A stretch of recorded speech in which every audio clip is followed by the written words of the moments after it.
What the Moon Brings by H.P. Lovecraft. I hate the moon. I am afraid of it. For when it shines on certain scenes familiar and loved, it sometimes makes them unfamiliar and hideous. It was in the spectral summer when the moon shone down on the old garden where I wandered. The spectral summer of narcotic flowers, humid seas of foliage that bring wild and many-colored dreams. And as I walked by the shallow crystal stream, I saw unwanted ripples tipped with yellow light, as if those placid waters were drawn in on resistless currents to strange oceans that are not in the world.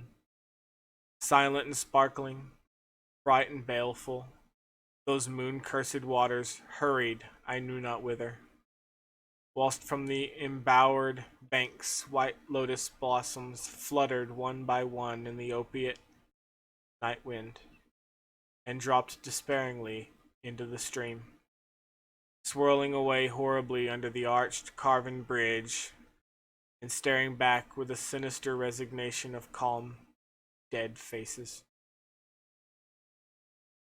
And as I ran along the shore, crushing sleeping flowers with heedless feet, and maddened ever by the fear of unknown things and the lure of the dead faces, I saw that the garden had no end under that moon. For where by day the walls were, there stretched now only new vistas of trees and paths, flowers and shrubs, stone idols and pagodas, and bendings of the yellow-litten stream past grassy banks and under grotesque bridges of marble.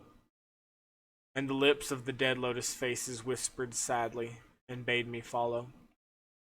Nor did I cease my steps till the stream became a river and joined amidst marshes of swaying reeds and beaches of gleaming sand the shore of a vast and nameless sea. Upon that sea the hateful moon shone, and over its unvocal waves weird perfumes breeded.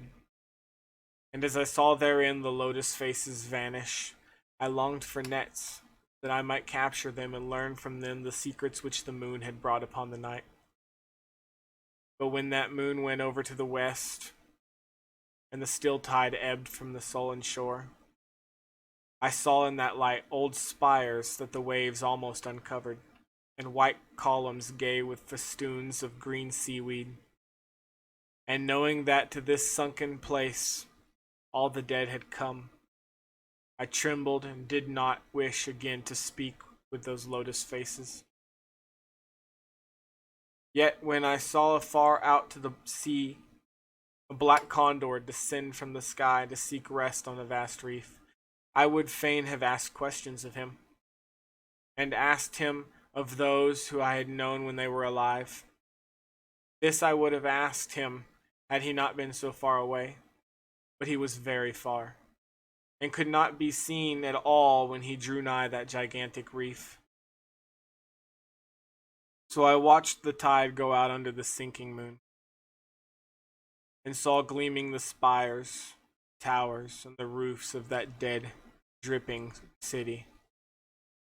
And as I watched, my nostrils tried to close against the perfume-conquering stench of the world's dead. For truly, in this unplaced and forgotten spot had all the flesh of the churchyards gathered for puffy sea worms to gnaw and glut upon. Over these horrors the evil moon now hung very low, but the puffy worms of the sea need no moon to feed by.